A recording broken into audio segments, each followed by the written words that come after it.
Ok, pessoal, vamos agora começar a parte aí de rotação, né, de um espelho plano. Muito tranquilo isso daí, tá?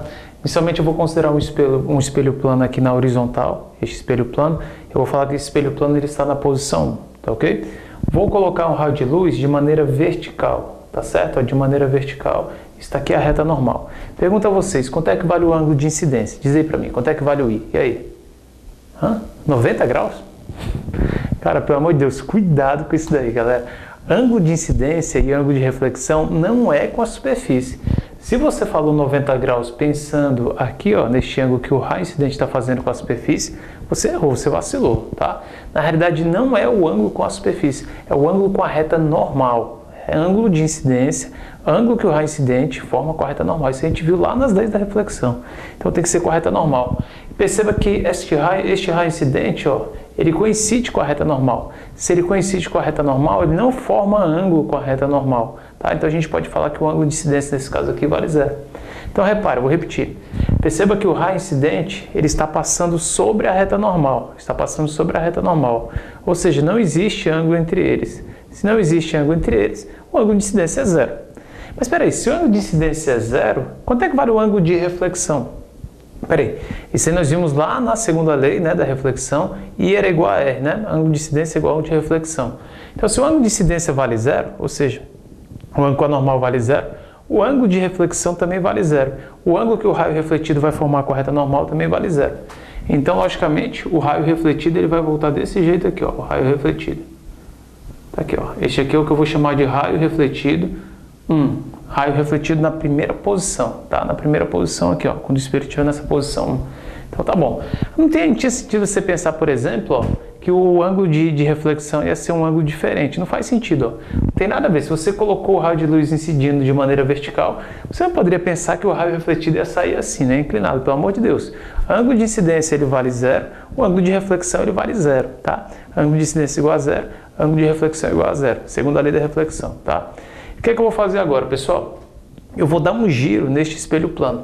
Ele estava nessa posição horizontal, eu vou fazer isso daqui, ó. Vou dar um giro em relação a este eixo de rotação. Então, vou dar um giro básico aqui, eu vou girar em relação ao eixo de rotação. E, pelo amor de Deus, muito cuidado. Eu vou desenhar agora aqui este espelho na segunda posição. Não pensem, tá? Não pensem que é um novo espelho, que é um espelho diferente, é um espelho 2. Não, não é, tá? É o mesmo espelho, só que agora este espelho ele vai ficar agora aqui nesta outra posição, tá? Ele vai ficar numa outra posição. Então não são dois espelhos, é um único espelho, tá? É um único espelho, só que ele estava inicialmente na posição horizontal. Eu girei agora, ele vai ficar nessa posição inclinada. Então vai ficar assim, ó, a reta que a gente vai ter, ó. Nós vamos ter uma reta desse tipo aqui, tá certo? Uma retinha desse tipo. E tá aqui, ó, os cabelinhos, né, do nosso espelho. Aqui, ó, lembra da pasta de dente, escova de dente, ó, isso a gente vê depois, tá? Porque isso aí vai ser útil, tá bom? Essa aqui vai ser posição 2, tá? Lembrando, pessoal, isso aqui não é um outro espelho, é o mesmo. Só que agora eu coloquei esse espelho na posição 2, na posição 2. Perceba que eu dei um giro aqui, ó, em relação a este eixo de rotação. Girei em relação a este ponto, né? É o chamado eixo de rotação. O ângulo que eu girei este espelho, este ângulo aqui, ó, este anglinho, tá? Anglinho, né? Anglinho e tal, né? Este ângulo aqui eu vou chamar de ângulo alfa, tá bom? Este anglinho aqui, ó, que eu girei, tá certo? E agora vamos pensar um pouquinho. Logicamente, este raio incidente ele não vai poder bater e voltar. Por quê? Porque não tem mais espelho na posição 1. Então, quando eu continuar, se eu mantiver, né, o feixe de luz incidente na vertical, este feixe agora ele vai bater bem aqui, ó. Ele vai vir aqui na vertical. Deixa eu me desenhar aqui para vocês.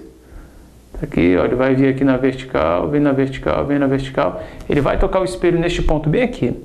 Ao tocar o espelho, eu pergunto a vocês, este raio refletido, ele vai voltar pelo mesmo lugar? Ele volta pela mesma vertical? O que você acha? Lógico que não, né, pessoal? Quando você girar o espelho, este raio refletido, ele não vai voltar pela mesma posição. Ele vai sair desse jeito aqui, ó. Ele vai sair desta forma aqui, ó. Ele vai dar um giro também. Então, este aqui é o que eu vou chamar de raio refletido na posição 2. Aqui era o raio refletido na posição 1. Girei o espelho, o raio refletido agora está sendo desse jeito, tá? Perceba, pessoal, que este raio refletido, ele também deu um giro, ó. Ele estava na vertical, depois que eu girei o espelho, ele girou também, ó. Ele girou isso tanto aqui, ó, para poder sair nessa direção. Então ele estava na vertical, eu girei o espelho, girei, ele também dá um giro. ele também gira um pouquinho, tá? Este ângulo que ele está girando, eu vou chamá-lo de delta. Este anglinho aqui, ó, eu vou chamá-lo de delta. E o meu objetivo é tentar descobrir quanto é que vale esse delta. Qual foi o ângulo, né, de rotação aí deste raio refletido, tá? Lembrando, o raio refletido estava na vertical, girei o espelho, o raio refletido também deu um giro, ó, também girou. Este tanto que ele girou é o delta, eu quero saber quanto é que vale este delta, tá? Lembrando que eu girei o espelho aqui, ó, deste ângulo alfa, tá bom? Aqui, pessoal, vou usar um pouquinho de geometria, tá? Aquela ideia do triângulo, né, da soma dos ângulos do triângulo dá 180 graus, vai ficar um negócio bem fácil, ó.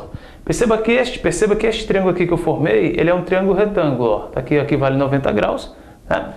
Se aqui vale 90, aqui vale alfa. Este pedacinho aqui, ó, quanto é que vale? Este ângulo preto aqui, ó, este anglinho preto que eu estou pintando aqui para vocês, ó, tá? Este anglinho vale quanto?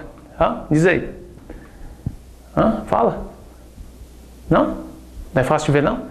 Ó, este ângulo aqui, pessoal, ele vale 90 menos alfa, tá? Este ângulo aqui, ó, preto. Se você não consegue enxergar, tudo bem. Olha só o que eu vou fazer aqui, então, com vocês. Vou chamar esse pedacinho aqui de x, tá? Este ângulo que você não consegue visualizar. Você vai fazer a soma dos ângulos, dá quanto? Dá 180 graus, né? X mais alfa mais 90, 180. Então, você vai fazer aqui, ó, x mais alfa. Opa, peraí.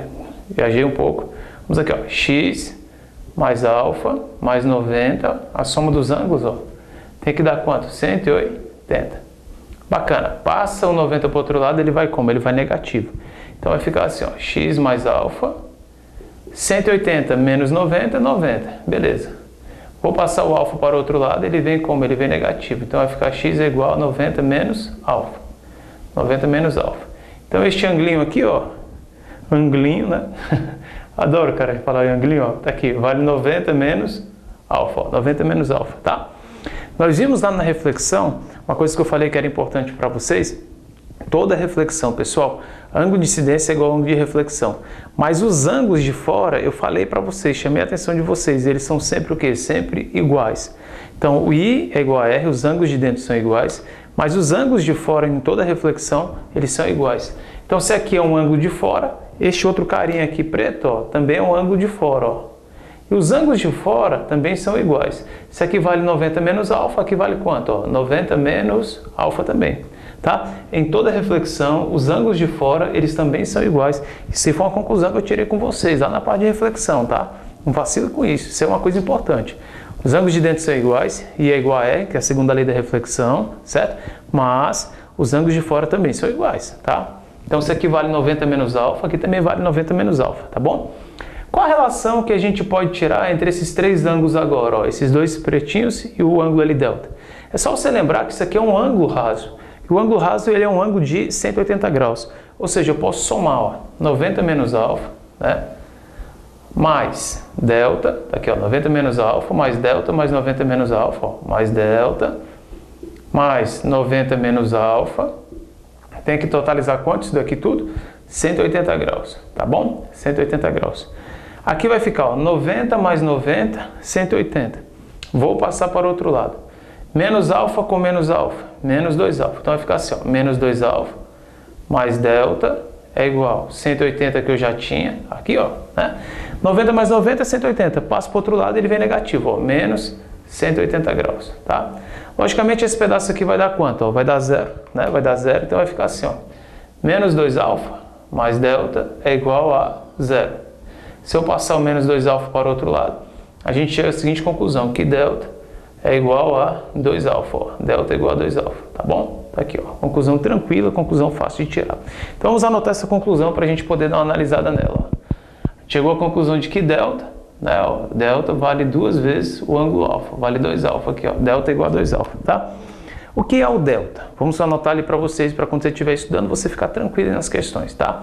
Delta é o ângulo de rotação do raio refletido. É o tanto que o raio refletido girou, ó, é o ângulo de rotação do raio refletido.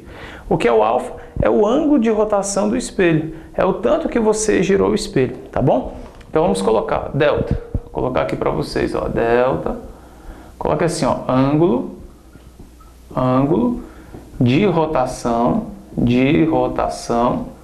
tá, do raio refletido.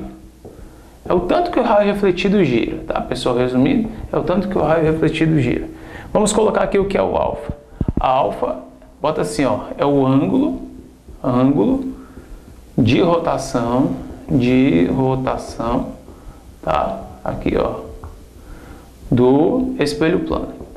É o tanto que o espelho plano girou, tá bom? Ó, espelho plano, tá? Então, é bem fácil essa conclusão que a gente tirou. Se você girar o espelho 10 graus, né, o raio refletido que está aqui, ele vai gerar o quê? 20 graus.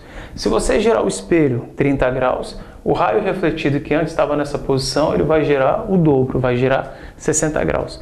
Então, tanto que você gira o espelho, o raio refletido ele vai gerar o dobro, tá? A gente concluiu isso dali, ó, tá? Provei aqui e fiz as contas para vocês, tá bom? Um detalhe, cuidado para você não pensar, ah, tudo é o dobro, tudo é o dobro, tudo é o dobro. Não, cuidado, tá? Porque às vezes ele pode chegar para você e falar assim, ó, calcule o ângulo de rotação de um espelho, sabendo que o raio refletido girou 80 graus. Neste caso, ele não está te dando alfa, ele está te dando delta, tá? Se ele pedir, calcule o ângulo de rotação do espelho, ele quer saber o alfa, sabendo que o raio refletido girou 80 graus. Aí você passa o 2 dividindo, 80 dividido por 2, 40. Então, nas questões, você vai ter que ficar ligado só para você tentar identificar se ele está te dando alfa ou se ele está te dando delta, tá? Se ele te der o alfa ou delta, é só você analisar ali qual o ângulo que ele está te dando e jogar na relação, tá bom? Muito fácil, muito tranquilo, tá? O que eu vou fazer agora, pessoal? Vou pegar essa conclusão que eu cheguei, tá? Essa conclusãozinha que eu cheguei aí, ó. Delta é igual a 2 alfas, tá? Como um lado, galera, é igual ao outro lado, né? Os dois lados são iguais. Se eu dividir os dois lados pelo mesmo número, pelo mesmo valor, não está alterando, né? Então eu posso dividir tudo por 5. Um lado não vai deixar de ser igual ao outro, se antes eles eram iguais. Se eu divido os dois lados pelo mesmo valor, eles vão continuar iguais no final das contas, né? Um lado igual ao outro no final das contas. Então o que eu vou fazer? Em vez de dividir por 5, eu vou dividir ambos os lados aqui, ó, por ΔT, tá? Vou dividir ambos os lados por ΔT. Então a gente vai ficar com isso daqui, ó, delta, tá? Ó, delta é igual a 2, assim, delta sobre ΔT, tá bom? É igual a 2 alfa sobre ΔT, tá aqui, ó. Tá bom? Tranquilo. O que é este delta sobre ΔT, né? O delta sobre ΔT é o ângulo de rotação do raio refletido sobre o tempo que ele gasta para dar aquele giro, tá? E o alfa sobre ΔT, 2 alfa sobre ΔT, este alfa é o ângulo, né, que o espelho girou dividido pelo tempo gasto para esse espelho girar. Logicamente, o espelho, quando ele vai girar, ele vai gastar um pouquinho de tempo, né? Ele vai perder um certo tempo no momento em que ele está ali rotacionando, né? E eu dividi os dois lados por este tempo. O tempo que ele gasta, o tempo que ele perde, né? O tempo total para ele poder fazer aquela rotação dele ali, tá certo? Então, se a gente pegar aqui, ó, delta, né? Delta é o ângulo que o raio refletido girou dividido pelo tempo gasto para gerar aquele ângulo. O que é o alfa? É o ângulo que o espelho girou dividido pelo tempo gasto para ele poder gerar aquele ângulo, tá certo? Só, pessoal, que vamos pensar assim, ó. Se você tiver um objeto, né, pelo que a gente acabou de concluir aqui, ó, se você tiver um objeto, a gente vai ter uma imagenzinha sendo formada, né? Se você girar o espelho de um ângulo alfa, o ângulo delta ele vai gerar o dobro. Então, peraí, vamos pensar um pouquinho. A imagem que vai ser formada ali daquele objeto, tá? Quando você girar o espelho plano, a imagem ela também vai sofrer um giro, ela também vai sofrer uma rotação. Uma vez que o raio refletido ele vai sofrer, né? Ele vai sofrer uma rotação. E como a imagem, né, do espelho plano, a imagem virtual, ela é formada pelos prolongamentos dos raios, né, do raio refletido e tal. Se esse raio refletido girar, essa imagem ela também vai sofrer um giro, ela também vai sofrer uma rotação. Então a gente pode falar o seguinte: se o raio refletido, ó, se o espelho girou o ângulo alfa, o raio refletido ele vai gerar 2 alfa, legal, fácil. Então a imagem, consequentemente, como a imagem ela é formada pelo prolongamento dos raios refletidos, então a imagem, consequentemente, ela também vai dar um giro, né? Ela também vai rotacionar, só que ela vai rotacionar também de 2 alfa, né? Tanto que você girou o espelho, a imagem então ela vai girar dobrado, vai girar de 2 alfa, tá bom? Então guarda essa ideia aí, ó. Então este delta sobre ΔT, este moranguinho aqui, ó, eu vou falar o seguinte, para ficar legal aqui pra gente, ó. Eu vou falar que este moranguinho, ele vale quanto? Ele vale a velocidade angular, né, aqui da imagem. Lá na parte de movimento circular, nós vimos que quando um objeto, né, ele descreve um ângulo, ele percorre um ângulo, né? Ele leva um certo tempo para ele poder percorrer aquele ângulo. E essa divisão, essa razão entre o ângulo descrito, o ângulo percorrido e o tempo gasto para poder percorrer esse ângulo, nós chamamos de velocidade angular, né? Então aqui, ó, se a imagem, né, ela vai percorrer um certo ângulo quando você girar o espelho, certo? E se você dividir este ângulo que ela vai percorrer, dividido aqui pelo tempo gasto para poder percorrer este ângulo, nós podemos chamar essa razão de velocidade angular. Então a gente pode falar que a velocidade angular da imagem, né, vai ser o que, ó? O que é o ângulo alfa dividido por ΔT? O ângulo alfa dividido por ΔT, este moranguinho aqui, ó, é o tanto que o espelho girou, é o ângulo que o espelho girou dividido pelo tempo gasto. Vimos lá na parte de movimento circular, lá na cinemática, né, finalzinho da cinemática, que o ângulo, né, que um corpo, né, ele descreve, um objeto a movimento circular, o ângulo que ele faz dividido pelo tempo gasto, a gente chama de velocidade angular. E essa velocidade angular a gente representa aqui, ó, pela letra W, né? Só que essa velocidade angular foi descrita, ó, este ângulo alfa foi descrito pelo espelho. Então a gente pode chegar à seguinte conclusão, a gente pode falar que a velocidade angular que a imagem sofre, né, devido à rotação dos raios refletidos, vai ser 2 vezes a velocidade angular que o espelho está sofrendo, devido à rotação do espelho, né? Lembrando que quando você pega o ângulo descrito, né, o ângulo que é percorrido, dividido pelo tempo gasto para percorrer este ângulo, a gente chama isso daí de velocidade angular. Representação, letra Wzinho, letra ômega, né? Letra grega ômega é um Wzinho para a gente aqui. Então vai ficar assim, a gente pode chegar à seguinte conclusão, que a velocidade angular que a imagem vai ter, vai ser 2 vezes, tá, a velocidade angular aí do espelho, tá? Velocidade angular da imagem, né? Vou até colocar aqui para vocês, ó. Velocidade angular da imagem, tá? Vale 2 vezes a velocidade angular do espelho, tá bom? Vou deixar assim mesmo, vou colocar ele na conclusão importante para vocês, tá? Então, ó, WI 2 vezes WF. Então a gente pode tirar a seguinte conclusão, ó, vou colocar aqui para vocês. A velocidade angular da imagem, né? A velocidade angular da imagem, ela vale 2 vezes a velocidade angular do espelho, 2 vezes a velocidade angular. Então, se o espelho tiver uma velocidade angular de 3 radianos por segundo, a imagem ela vai ter uma velocidade de 2 vezes 3, ou seja, 6 radianos por segundo, tá? Dá pra gente chegar a essa conclusão, na maior tranquilidade, tá bom? Então, se é uma questão, se você pegar uma questão que, nessa parte de rotação dos espelhos, que fale nessa tal de velocidade angular, tá? É só você lembrar que a velocidade angular da imagem que vai ser formada vai ser o que? Vai ser o dobro, né, da velocidade angular aí do espelho, né, a velocidade de rotação do espelho, tá bom? Fica com essa ideia aí na sua mente, tá? E continue acompanhando aí nosso curso de óptica geométrica. Vamos lá, então. Vamos estudar. Ok.